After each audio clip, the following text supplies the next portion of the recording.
Okay, I think we're live. I'm Jimmy. This is Philosophy for Everyday Life. And this is a live stream on a book. It's called The Practice of Everyday Life. And I've been going through this book. This is the third live stream. I did one on the introduction and one on the first three chapters, which make up the first part of the book. So in this live stream, I'm going to look at the second part of the book, probably chapter 4, maybe chapter 5, a little bit, where Michel de Certeau, who's the author here, engages with two other French social theorists who are kind of probably the most important and influential French social theorists of his generation, Michel Foucault and Pierre Bourdieu. And de Certeau situates what he's doing in relation to those two, and I think offers a critique of what they're up to. Before I get into the book, which you'll be able to see on the right side of the screen here, I want to just say a little bit about who I am, if you're not familiar, and about why I'm taking this approach. And before I continue, I'm actually going to turn off my air conditioner.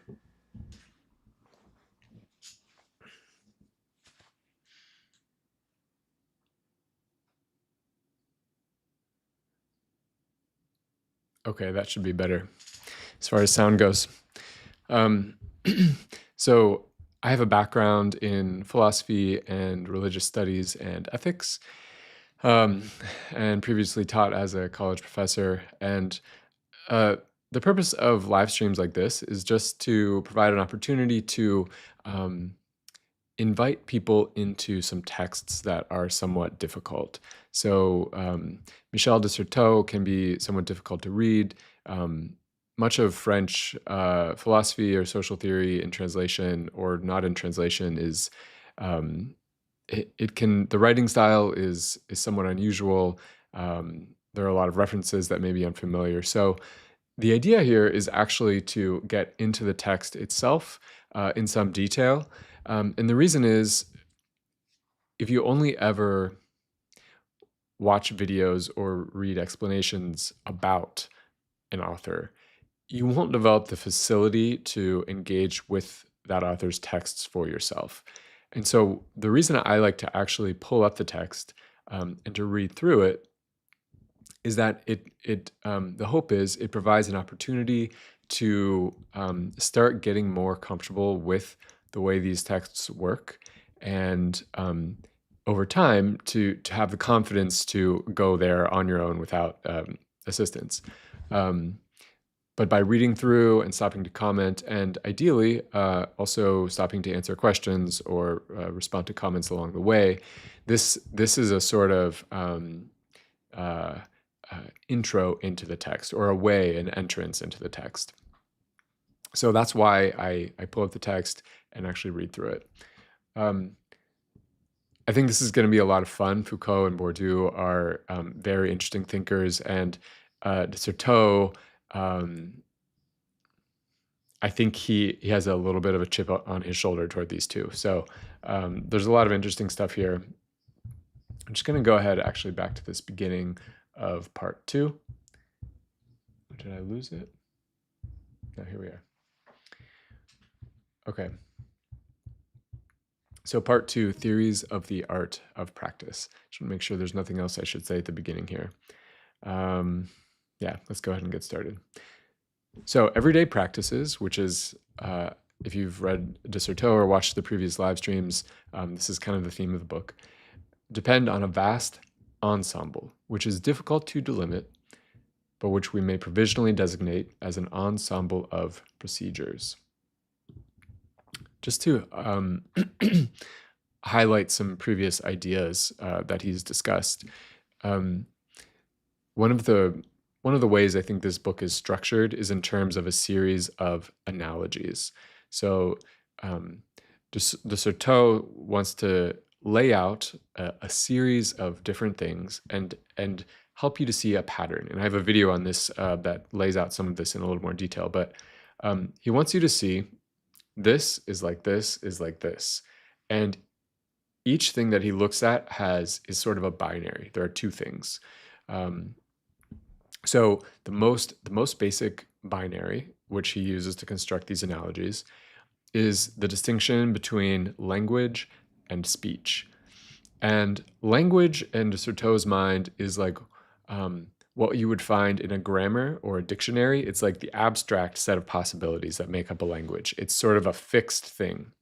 And he gets this from the field of linguistics.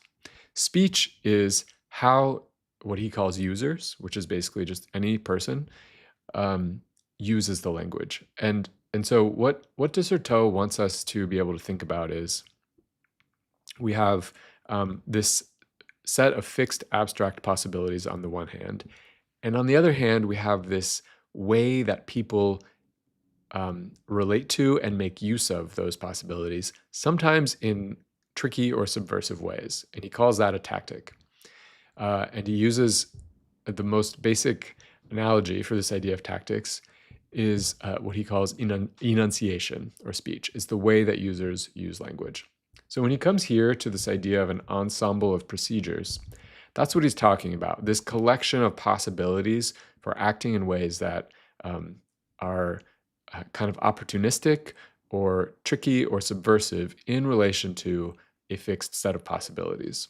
And the most famous distinction, which is one of these analogies, is from the book, is that between tactics, which is lines up with enunciation or speech, and strategies, which lines up with language. Okay, so now we can continue. The latter, these procedures, are schemas of operations and of technical manipulations. Schemas, patterns of patterns that are available for acting in certain ways. On the basis of some recent and fundamental analyses, those of Foucault, Bourdieu, Fernand, and Détienne, and others, it is possible, if not to define them, at least to clarify their functioning relative to discourse, or to ideology, as Foucault puts it, to the acquired, Bourdieu's habitus, and to the form of time we call an occasion, the kairos discussed by Fernand and Détienne. These are different ways of locating a technicity of a certain type, and at the same time situating the study of this technicity with respect to current trends in research. So de Certeau continues to be somewhat convoluted, but in terms of his writing style. But what he's saying here is that he is going to situate what he's discussed so far in relation to these important theorists. By situating this essay in a larger ensemble, and at a point that has already been written on, in spite of a persistent fiction, we never write on a blank page, but always on one that has already been written on. Seek neither to present a review of the theoretical and descriptive works that have organized the question, or illuminated it obliquely, a review that would in any case be illusory, nor merely to acknowledge my debts. By situating this essay, I think there's a missing subject here. I think it's supposed to say, I seek neither to present a review. This is an interesting little aside here. There's this persistent fiction that we write on a blank page. And I think de Certeau is already anticipating the idea that scholarly discourse itself is a strategy. And so if we're lining up these analogies, on the one hand, we have language and strategy, which he also correlates with place, having a proper place from which you can execute power. And he's also going to say on this side of language, strategy, power, place, there's also scholarly discourse. It also is a strategy. It's something that operates out against an environment and seeks to establish kind of a grid or a network of power. On the other hand, so there's what he would call that in a way a fiction. And he's saying, on the other hand, there's this writing on a page that has already been written on. And that would go on the other side of the analogy, where we're talking about enunciation, speech, time, taking advantage of opportunities, and tactics, something that seizes the moment in time rather than having this place from which power can be exercised. So I mentioned this in the video where I tried to introduce de Certeau's thought, but he doesn't just want to make an argument, but he wants to perform the argument. And he's giving us a little clue here about how he does that, which is to write on a page that's already been written on. So to continue, what is at stake is the status of the analysis and its relation to its object. As in a workshop or laboratory, the objects produced by an inquiry result from its more or less original contribution to the field that has made it possible. They thus refer to a state of the question, that is, to a network of professional and textual exchanges, to the dialectic of an inquiry in progress, if one takes dialectic in the 16th century sense of the movement of relations among different procedures on the same stage, and not in the sense of the power assigned to a particular place to totalize or surmount these differences. From this point of view, the objects of our research cannot be detached from the intellectual and social commerce that organizes their definition and their displacements. So he's basically just saying there's a system into which any scholarly enterprise or discussion situates itself, and this is already a kind of network of power. In forgetting, quote, the collective inquiry in which he is inscribed, in isolating the object of his discourse from its historical genesis, an author, in effect, denies his real situation.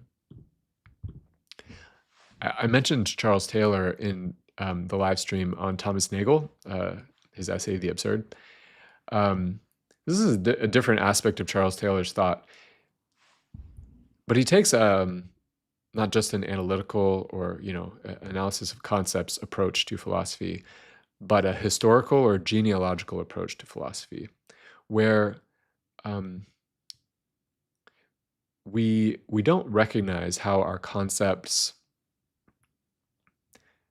become taken for granted because we don't understand their history. De Certeau is saying something similar, I think, to Charles Taylor here, in saying that we forget as thinkers, as persons, the collective inquiry in which we're already inscribed when we ignore the historical genesis. So de Certeau is saying we also need to be not only reflecting on possibilities for tactics, but reflecting on the historical origin of the discourse that we're participating in.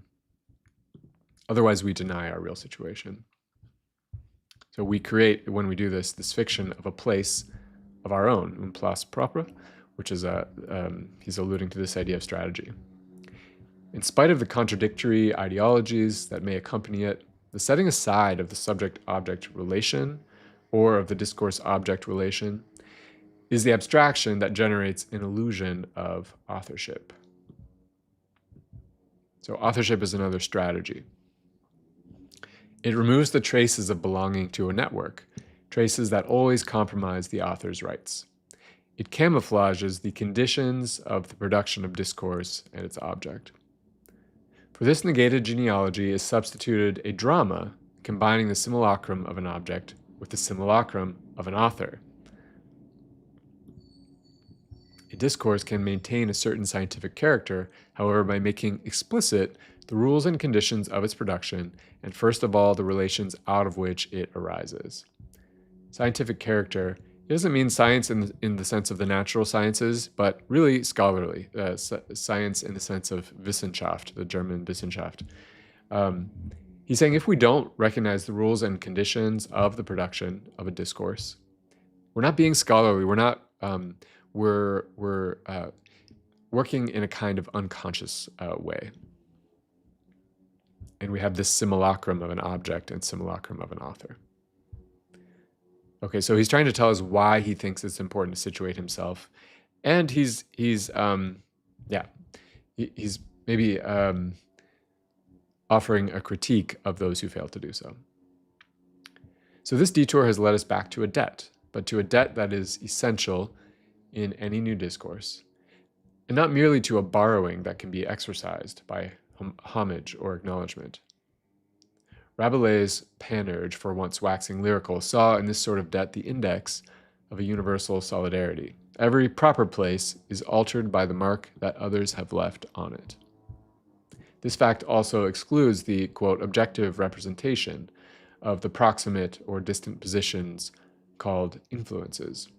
They appear in a text or in the definition of an investigation through the effects of alteration and operation they have produced in it. Debts cannot be transformed into objects either. Every particular study is a many-faceted mirror. Others reappear everywhere in this space, reflecting the exchanges, readings, and confrontations that form the conditions of its possibility. But it is a broken and anamorphic mirror. Others are fragmented and altered by it. So he's saying, you can't just acknowledge, oh, I'm influenced by Foucault and Bourdieu. He's saying there's this mirror-like refraction and bending and twisting, and we can never sort of discharge the debts to others that have come before us and spoken before us. And to do so would be to fall into this fiction of a strategy, a place.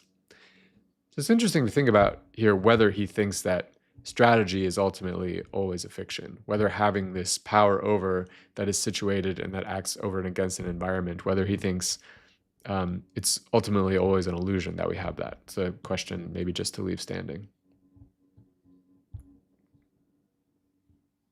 So I just want to note, if you have questions or comments, I would very much welcome anything you might want to drop in the chat. So this is chapter 4, Foucault and Bourdieu. 1. Scattered technologies, Foucault.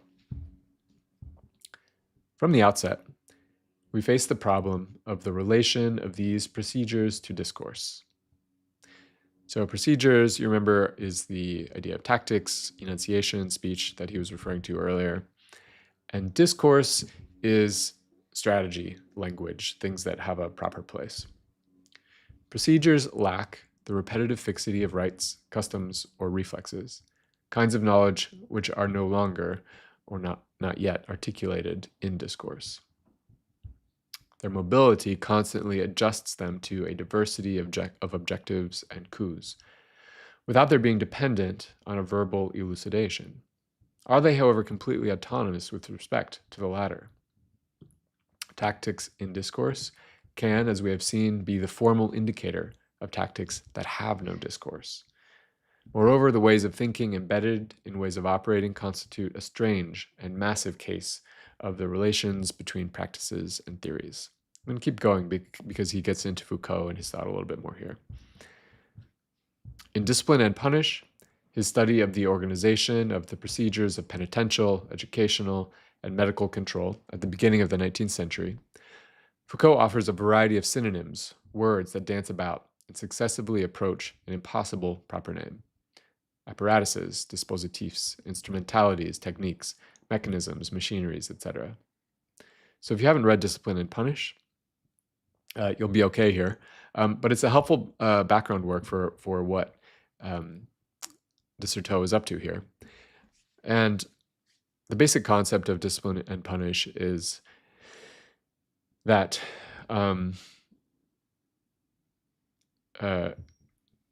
penalties for crime went from being kind of displays, symbolic displays often of torture in the pre-modern period.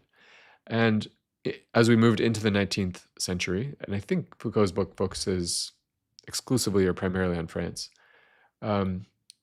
punishments, the sort of legal system became more consistent, in a sense, more rational. I think Foucault is getting his idea of rationality from Max Weber, who's also in the background here. And so in a sense, it was more humane, and the ideology that motivated this, or that is connected to this development, uses ideas of equality and reform and humanity and, reason, justice. But what Foucault does is to kind of trouble this ideology and to say, well, actually, Yes, it's more humane in a sense. This more rational, less brutal form of punishment that developed. On the other hand, it enabled a kind of surveillance, the ability to watch, control, and manipulate whole populations very effectively, much more effectively than had previously been done. So, while on the one hand it's more humane, on the other hand, it facilitated the exercise of power to a far greater degree. That's the basic concept of discipline and punish as far as I understand it. The uncertainty, I'm continuing here, and the mobility of the thing in language are already significant. But the very history he narrates, that of an enormous substitution, postulates and puts in position a dichotomy between ideologies and procedures in the process of tracing their distinct evolutions and their intersections. Foucault analyzes the process of a chiasm, which is sort of a switch. If you imagine two lines, two roads crossing each other and switching. The place occupied by the reformist projects of the late 18th century has been colonized, vampirized by the disciplinary procedures that subsequently organize social space. This detective story about a substituted body would have pleased Freud. And that's because there's this element. There's something happening unconsciously on a social level. In Foucault's work, the drama pits against each other two forces whose relationship is reversed by the tricks of time. On the one hand, the ideology of the Enlightenment, revolutionary with regard to penal justice. For the torture of the Ancien regime, this is the earlier forms of punishment that he analyzes, a violent corporal ritual dramatizing the triumph of royal order over felons chosen for their symbolic value. This is the initial position. And it's replaced by the reformist projects of the 18th century, which seek to substitute punishments applicable to all in proportion to the crimes, useful to society, edifying for the condemned. In fact, disciplinary procedures gradually perfected in the army and in schools quickly won out over the vast and complex judicial apparatus constructed by the Enlightenment. These techniques are refined and extended without recourse to an ideology. So the techniques kind of take on a life of their own. Through a cellular space of the same type for everyone, schoolboys, soldiers, workers, criminals, or the ill. So he's noting that, Foucault notes that the architecture of hospitals, prisons, schools, it's the same. It's these cells, these rooms and hallways. The techniques perfected the visibility and the gridwork of this space in order to make of it a tool capable of disciplining, under control, and treating any human group, whatever. The development is a matter of technological details, minuscule and decisive procedures. The details overcome theory. Through these procedures, the universalization of a uniform penalty, imprisonment, is imposed, which inverts revolutionary institutions from within and establishes everywhere the penitentiary in the place of penal justice.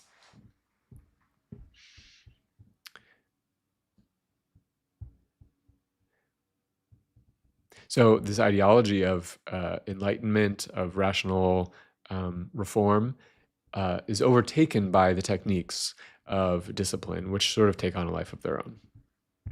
Foucault thus distinguishes two heterogeneous systems. He outlines the advantages won by a political technology of the body, that's these techniques, over the elaboration of a body of doctrine. But he is not content merely to separate two forms of power. By following the establishment and victorious multiplication of this minor instrumentality, he tries to bring to light the springs of this opaque power that has no possessor, no privileged place, no superiors or inferiors, no repressive activity or dogmatism, that is almost autonomously effective through its technological ability to distribute, classify, analyze, and spatially individualize the object dealt with. So Foucault is tracing how these techniques unfold through this ability to distribute, classify, analyze, and spatially individualize. All the while, ideology babbles on. In other words, whatever people say they're doing in terms of enlightenment or rational reform really doesn't actually have anything to do with how these techniques are kind of proliferating. In a series of clinical tableaux, also marvelously panoptic, and panoptic is the word used to describe these techniques. So de Certeau is saying that Foucault does exactly the same thing that he is analyzing. He also has this panoptic view of his subject matter.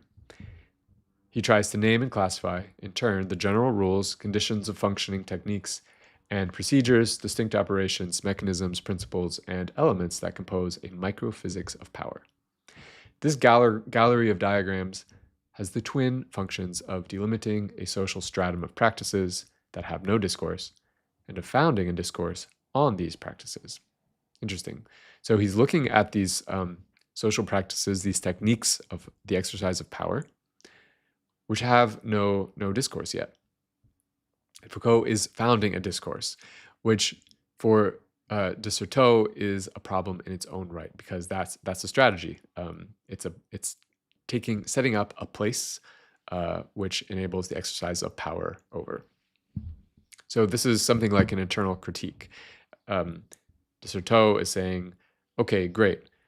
Foucault, you've identified how these techniques of power proliferate, but in doing so, you have used the very same techniques of kind of laying out, seeing all, and establishing power for yourself in the very act of naming and critiquing power. So something I've mentioned in previous live streams that I want to highlight again. When de Certeau talks about culture and consumers of culture, he was writing this, I believe this book was written in the 80s. Consumers of culture were, on the surface, passive. You know, if you turned on the TV or the radio or whatever, you couldn't do anything with that power or with that culture, with the content you were consuming. And so de Certeau, one of the questions of the book is, well, what do consumers of culture actually make of these things that they're consuming? What are the ways in which they exercise agency in relation to these cultural products that they consume? It's one way of describing what he's up to in the book. And since the book was written, of course, now anyone can take a clip of almost any movie or television show or whatever they want, put it on YouTube, put it in context with something else, redo it, scramble it up, mix it up with other things, create their own content which they can put out to the world. So consumers of culture all of a sudden have this capacity to be active in a way and creative in a way that was certainly not possible when de Certeau was writing, and to reach an audience, which is, that's a remarkable change. But I also want to think about what it means to run with Foucault a little bit here. What does it mean that even as we're exercising agency and maybe participating in tactics in de Certeau's sense, even as we do that, every single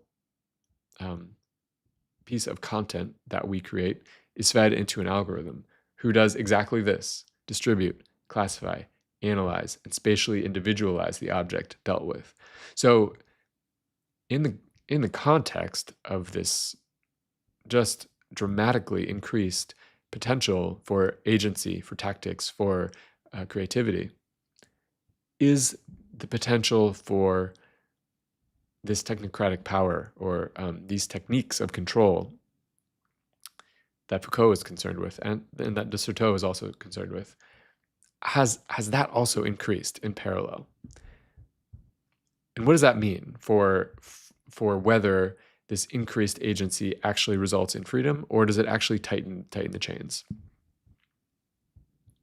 Okay, so let's continue.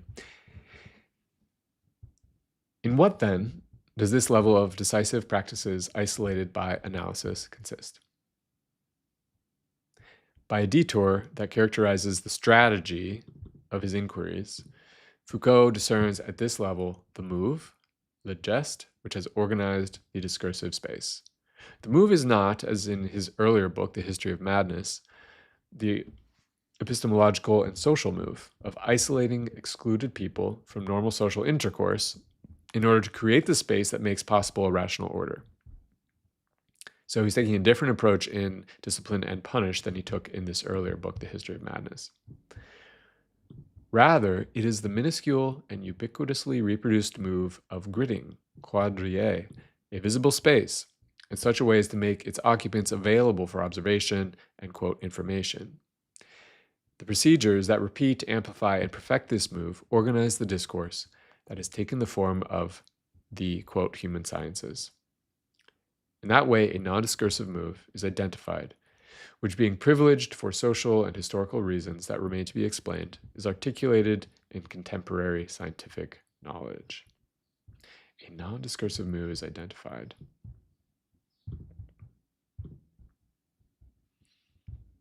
I think the non-discursive move here is this gridding of space in which subjects, we call them that, I think that would be a Foucauldian way of putting it, are contained, observed, and managed.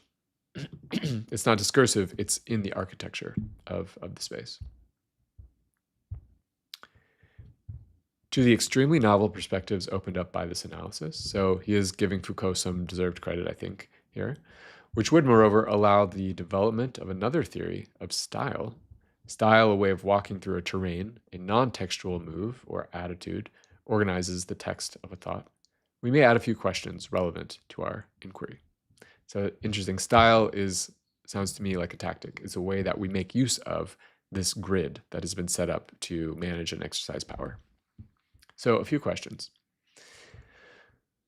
1. In undertaking to produce an archaeology of the human sciences, his explicit goal since the order of things, les mots et les choses, and in seeking a common matrix, namely a technology of power, which would be at the origin of both criminal law, the punishment of human beings, and human sciences, the knowledge of human beings, Foucault is led to make a selection from the ensemble of procedures, so that's a phrase we saw earlier, that form the fabric of social activity in the 18th and 19th centuries. So Foucault is looking at the social activities available in this time period and making a selection. This surgical operation consists in starting out from a proliferating contemporary system, a judicial and scientific technology, and tracing it back through history, isolating from the whole body the cancerous growth that has invaded it, and explaining its current functioning by its genesis over the two preceding centuries. This, again, sounds like this genealogical approach to philosophy used by someone like Charles Taylor. We're explaining how concepts, and in this case techniques, disciplines, function today by tracing how they developed.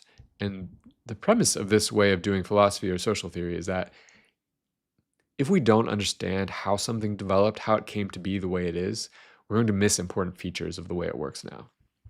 So it's kind of a philosophical argument for using history in philosophy.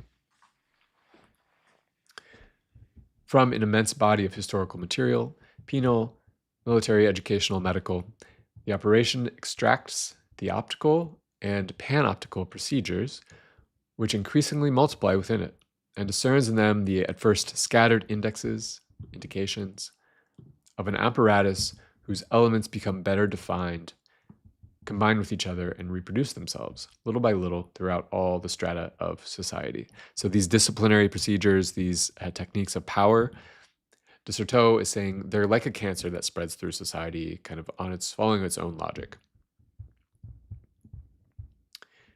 This remarkable historiographical operation raises simultaneously two questions, which must nevertheless not be confused. On the one hand, the decisive role of technological procedures and apparatuses in the organization of a society. On the other hand, the decisive role of technological procedures and apparatuses in the organization of a society. On the other, the exceptional development of a particular category of these apparatuses. It is thus still necessary to ask ourselves, okay, so finally he's going to get to his questions. A, how can we explain the privileged development of the particular series constituted by panoptic apparatuses? Okay, panoptic meaning the ability to see widely, to see all of a population.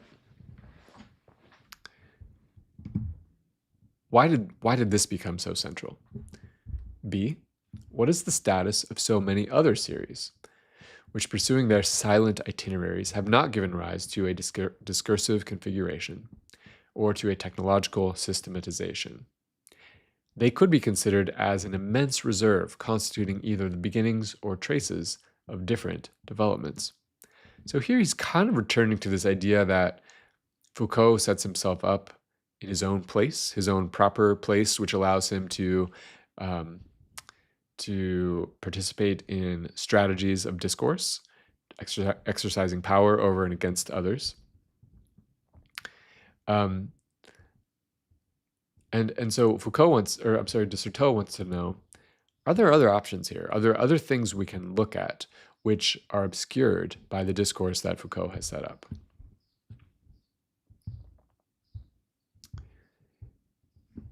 It is in any case impossible to reduce the functioning of a society to a dominant type of procedures. Recent studies have pointed to other technological apparatuses and their interplay with ideology. He's using ideology in the sense of ideas that are used to justify social structures. So not necessarily ways of thinking in general, but a specific way that ideas are used. This is kind of a Marxian use of this term, ideology as the justification for a social structure.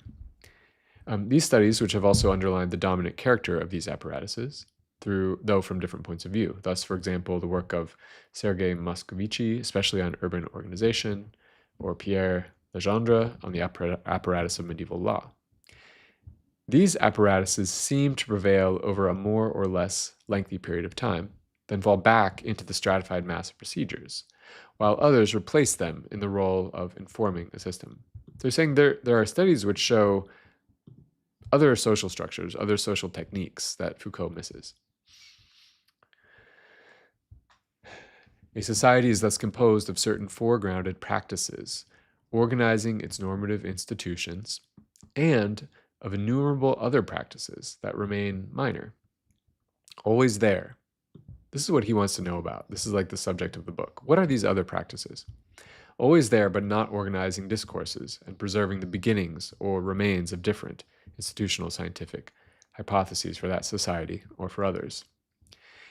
It is in this multifarious and silent reserve of procedures that we should look for consumer practices, having the double characteristic pointed out by Foucault of being able to organize both spaces and languages, whether on a minute or vast scale.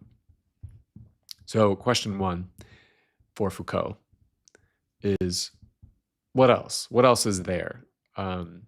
You've shown us and opened up a novel perspective by showing us these techniques of power, these panoptic techniques, this grid, this architectural grid that enables observation and control. But what other techniques for operating in society, ways of organizing society, are there? Second question, the final formation, the contemporary technologies of observation and discipline, which serves as the point of departure for the regressive history practiced by Foucault, explains the impressive coherence of the practices he selects and examines. But can it be assumed that the ensemble of of procedures exhibits the same coherence? So Foucault gives us a coherent description of how power is exercised in society. But de Certeau is asking, if we expand our view, is it as coherent as Foucault leads us to believe? A priori, no. The exceptional, indeed cancerous development of panoptic procedures seems to be indissociable from the historical role to which they have been assigned, that of being a weapon to be used in combating and controlling heterogeneous practices. The coherence in question is the result of a particular success and will not be characteristics of all technological practices. Beneath what one might call the monotheistic privilege that panoptic apparatuses have won for themselves, a polytheism of scattered practices survives, dominated but not erased by the triumphal success of one of their number. So here's our question. Can it be assumed that the ensemble of procedures exhibits the same coherence? And he says no. And he does another analogy here. Strategy is like monotheism, one point of power. Tactics are like polytheism, multiple deities all kind of jostling and taking opportunities against each other as they're able. Okay, third question for Foucault. What is the status of a particular apparatus when it is transformed into the organizing principle of a technology of power? In other words, de Certeau is suggesting we've got, Foucault looks at this panoptic method of exercising power, this technique of surveillance. And de Certeau is saying this is one option among many, one of many, where's the phrase? One of these ensemble of procedures. And he's asking in this third question, what happens when one of the ensemble of procedures is elevated, when one of the gods in the pantheon is elevated to the god, the single monotheistic god? To run with that analogy, what effect does foregrounding have on it? What new relationships within the dispersed ensemble of procedures, this phrase again, are established when one of them is institutionalized as a penitentiary scientific system? The apparatus thus privileged might well lose the effectiveness that it owed, according to Foucault, to its minuscule and silent technical advances. So when it becomes elevated, when it becomes the organizing principle of a society, does it become less effective? By leaving the obscure stratum in which Foucault locates the determining mechanisms of a society, it would be in the position of institutions slowly colonized by still silent procedures. Perhaps, in fact, this is at least one of the hypotheses of this essay. The system of discipline and control, which took shape in the 19th century on the basis of earlier procedures, is today itself vampirized by other procedures. So he's asking whether the techniques of control that Foucault analyzes, by being turned into discourse, number one, by people like Foucault, by scholars, and also by being elevated to the organizing principle of social control, whether they get vampirized by other procedures selected from this ensemble of procedures, whether other ways of acting sneak in under the surface. It's an interesting question. Okay, so fourth question for Foucault. Can one go even further? Is not the very fact that as a result of their expansion, the apparatuses of control become an object of clarification, and thus part of the language of the Enlightenment, proof that they ceased to determine discursive institutions?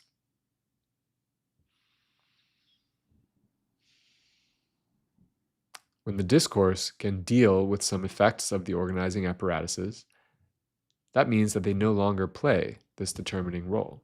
Okay. They ceased to determine discursive institutions. I wish he would explain exactly what he means by that. So we have these apparatuses of control. They're expanding. Then they become clarified. Foucault steps in and clarifies them. Others pick up the mantle and discuss what's going on here. They become part of this language of enlightenment. but they cease to determine discursive institutions. I think I'm just going to keep going. When the discourse can deal with some effects of the organizing apparatuses, that means that they no longer play this determining role. I have to assume by discourse he means something like how people are using language, enunciation, speech.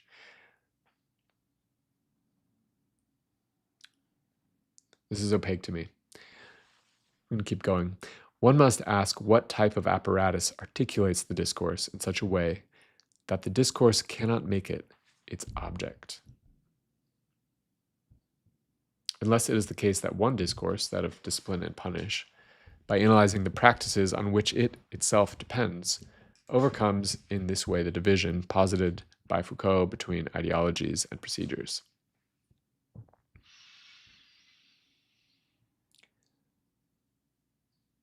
Some of the details here are eluding me, but I think what the question, the broad question that de Certeau is raising here is, when an apparatus of control becomes powerful enough that it becomes the subject of scholarly discourse, it becomes clarified and studied and known. It's a known entity. As soon as that happens,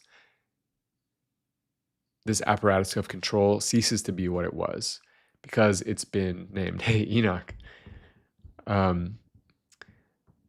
Suggesting that one needs to apply Foucault to Foucault. That is, now that the very apparatuses have been analyzed, they are not the background they used to be. I think that's exactly right. Yeah. Yes, he is, I think all through this section, he's applying Foucault to Foucault. So he's saying when these things get thematized, they can no longer function the way that they were. Tell me if that resonates with you, Enoch, if I'm not articulating this in a way that makes sense. Okay, I'll keep going.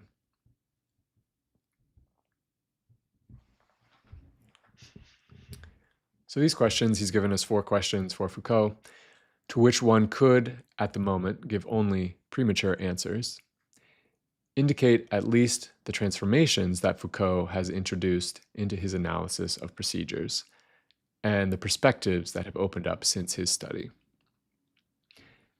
By showing in one case the heterogeneity and equivocal, cool, awesome, sounds like it makes sense. Yeah, I was a little unclear on the way he was using the term discourse, but I feel like the overall idea is clear. So, at least transformations Foucault has introduced into his analysis of procedures and the perspectives that have opened up since his study.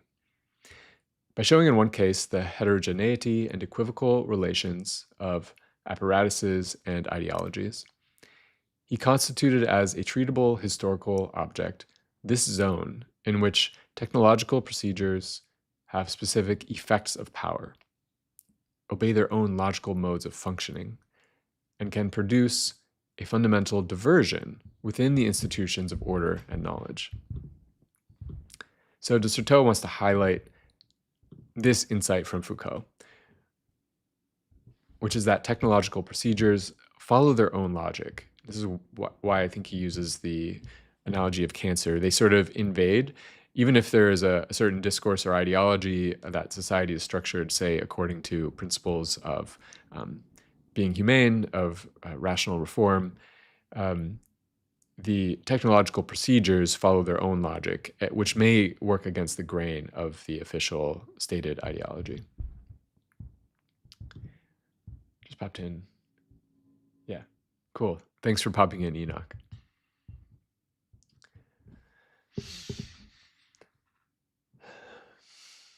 So it remains to be asked how we should consider other equally infinitesimal procedures, which have not been privileged by history, but are nevertheless active in innumerable ways in the openings of established technological networks. Are there other subtle procedures at work in this ensemble of procedures, which I think is one of the key phrases from this section so far? This is particularly the case of procedures that do not enjoy the precondition associated with all those studied by Foucault of having their own place, un lieu propre, on which the panoptic machinery can operate. And recall that having a place is part of de Certeau's definition of a strategy, whereas a tactic is something that has no place. These techniques, which are also operational but initially deprived of what gives the others their force, are the tactics, which I have suggested might furnish a formal index of the ordinary practices of consumption. This is a good place to stop because the next section goes on to look at Bourdieu, and we're already almost at an hour. But just to zoom out, this second part of the practice of everyday life, de Certeau's book, is engaging with other social theorists, and specifically with Michel Foucault and Pierre Bourdieu. And I think Enoch put it very well when he said that de Certeau is applying Foucault to Foucault. He's doing a kind of internal critique here, and he's saying, when we read Foucault with himself, when we apply Foucault to himself, we are prompted to consider whether other things open up, other areas of inquiry, other things to look at, which, because Foucault is operating in this panoptic mode, which he himself is analyzing, get obscured. Are there things within this ensemble of procedures which we don't see because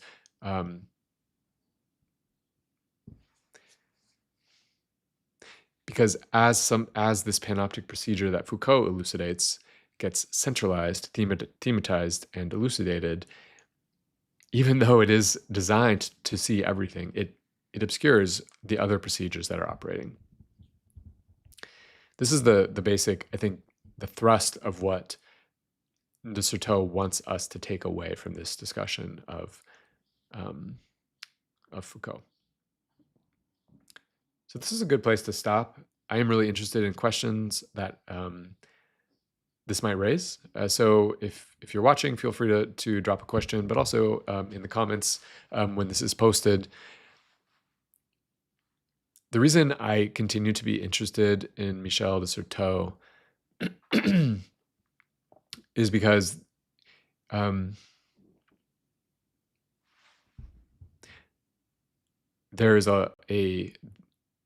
are ongoing techniques of power and control that continue to proliferate and continue to become more powerful and more effective.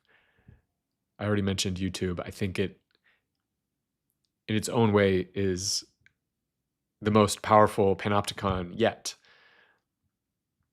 And we willingly submit ourselves to it because the rewards are powerful.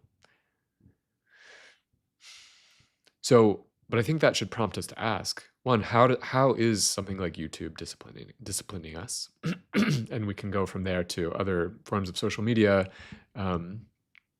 other platforms, online technologies. And what invisible ways of exercising power that, say, YouTube can't see are available to us? What ways of exercising resistance are available in this specific political moment as power is being exercised in new ways, as force is showing up in new ways, surveillance in new ways? And I don't know that de Certeau gives us answers, specific answers. That would kind of defeat the point, because he's saying it's always opportunistic. It's always in the moment, seizing the moment, taking advantage of what's there. And so it's up to actors, agents, to find those opportunities as they arise and to take advantage of them. The tagline of this channel is Carpe Diem, seize the day, which is, I'm forgetting now the Greek philosopher or Roman philosopher that sort of coined this phrase. But it's actually a nice way of thinking about tactics as well, thinking about the practice of philosophy as seizing each day, seizing the opportunities that are available in each day, to resist and oppose the network of power that seeks to impose itself. So I'll leave it there. If you tuned in, thanks so much. I'm really grateful for this opportunity to discuss a really interesting text, to read it, and I hope that I hope that it's useful to you, for one, and I also hope that the conversation here can deepen, um, that this can become a place of dialogue about these issues, where folks can bring questions and ideas, and can develop some depth here. So if that sounds appealing to you, I hope you'll come back. I hope you will also reach out or drop a comment. And until next time, carpe diem.